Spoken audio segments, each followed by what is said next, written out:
Hello guys, this is Max here from Daily Market Movements. Welcome to another episode where today we're going to be analysing the S&P500, the Nasdaq100 and the Dow Jones30 futures chart.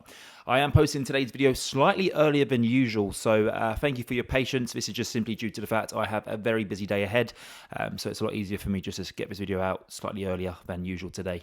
Also guys, just before I start today's video, I just want to make you all aware of my free trading signal group as well as my free daily market research that I post. It's completely free of charge, so it's a no-brainer. All you have to do is scan this QR code and sign up on my website. There's no catch whatsoever, and I look forward to welcoming you all in my Telegram group chat. But let's get started with today's video. We have the S&P 500 trading at, let's say, 4,340. Of course, we have had a few days of declining price movement here, where we peaked early 2 weeks ago. And since then, we have seen a 2.5% decline in the S&P 500 chart. Now, what I have identified in this market, if we draw that fib chart from the peak to trough, from those February swing highs all the way to the March swing lows, we did go up and hit the foot extension here, which is the 1.618 foot extension on the fib chart here. So we've peaked out there, and it looks to me that now we're probably likely to go down towards, let's say, 4,300. If we draw that fib chart from the peak to trough, this, of course, was a 2022 bear market. As you can see, we have the 0.618 fib area, which sits at around 4,315. So I think it's highly likely that we fall further 20 to 30 points here to go and test that 0.618 fib area. But the good news, guys, is that I do anticipate for buyers to step back in. I think I shared a chart with you all during yesterday's video, where at this moment in time, this is the second strongest year in the past 80 years of historical data where dip buyers have returned to the market when the S&P 500 has seen a decline of more than 1%. So that's very positive to to understand as we go into the second half of this year. I also just want to make it clear that 9 times out of 10, when you are up 10% going into the end of June, you typically gain a further 12% on average in the second half of the year. So there's lots of negative headlines out there at this moment in time, and this is just due to a lot of institutional investors as well as hedge funds, etc., who have missed the boat, right? They have completely missed this rally here from the October lows up until now, which is a 22% gain at this current price.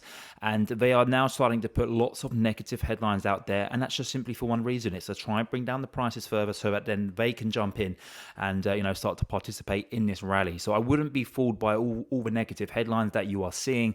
History will tell you that the markets are due to have a very strong second half to this year. And I'm very excited for it.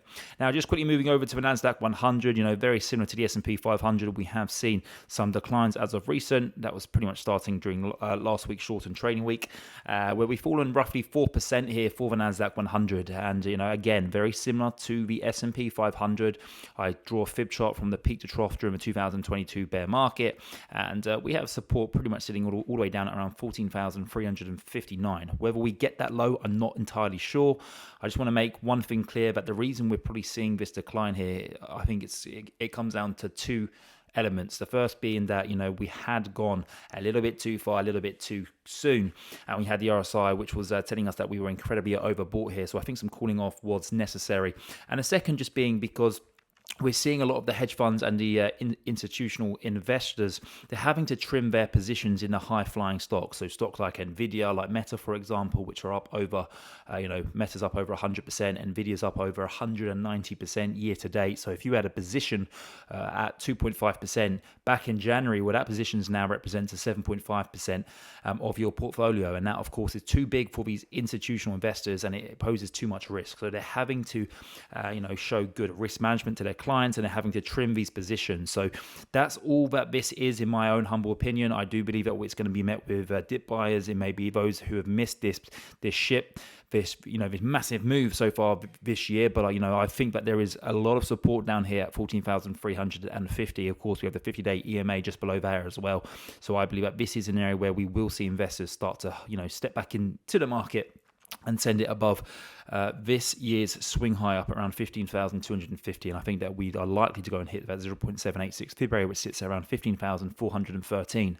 Now, just quickly moving over to the Dow Jones 30, I showed you during yesterday's video that we have this inverted head and shoulders pattern, as you can see on your screen.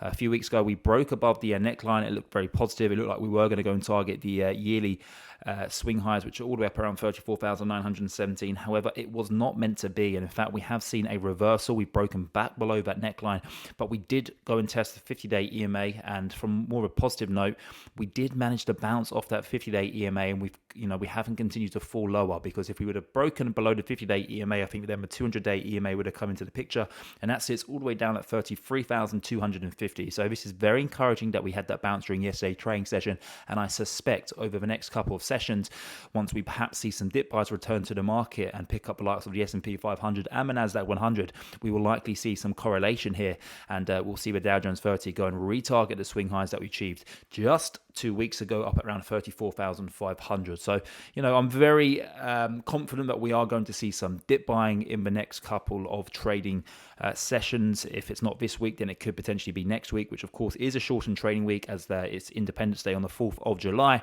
But I like where the market is trading right now, and I continue to ignore a lot of the bearish headlines that we're seeing in the news at this moment in time. These are just simply investors who have missed this massive rally this year, and they're putting out some negative note to try and spur some negativity and some fear in the market to bring down prices so that they can then come back in. We've seen it before several times in the past, and I think it's very important that you don't get fooled by it.